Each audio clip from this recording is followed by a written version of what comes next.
দর্শক, আমি বেশ কয়েকদিন যাবত রোজেলা টি খাচ্ছিলাম। তো এই রোজেলা টিটা খেয়ে আমার কাছে ভালো লেগেছে, যে কারণে মনে হলো যে আমি যেহেতু কন্টেন্ট ক্রিয়েটরের সাথে জড়িত, সবসময় পজিটিভ ইনফরমেশনগুলো আমি আপনাদেরকে দিয়ে থাকি।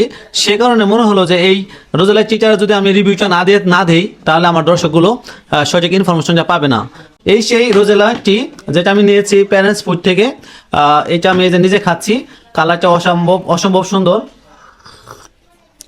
পাঁচটি রোজেলা টি, পাশাপাশি এই রোজেলা টি কিন্তু কার্ডিয়াক মানে হার্টের জন্য খুবই ভালো। ডায়াবেটিসের রোগীরা এটা ইজিলি খেতে পারে এবং সবচেয়ে গুরুত্বপূর্ণ ওজন কমাতে ব্যাপক কার্যকরী ভূমিকা পালন করে এই রোজেলা টি। তো রোজেলা টিটা সরবরাহ করতেছে আমি যাদের কাছে নিয়েছি, এটা হচ্ছে প্যারেন্টস ফুডের কাছ থেকে নিয়েছি। এদের চাটা আর কি খুবই পরিষ্কার পরিচ্ছন্ন এবং আমি যে দেখেন আপনারা দেখতে পাচ্ছেন যে আমি নিজে খাচ্ছি, কোনো প্রকার অস্বস্তিকর বা কোনো প্রকার ময়লা কোনো আমি খুঁজে পাইনি। আমার কাছে খুবই ভালো লেগেছে। তো আমি ব্যক্তিগতভাবে আপনাদেরকে সাজেস্ট করতে পারি, পাশাপাশি দায়িত্ব নিয়ে বলতে পারি যে প্যারেন্টস ফুড থেকে আপনারা রোজেলা টি কিনে আপনারা ঠকবেন না, আপনাদের অবশ্যই ভালো লাগবে।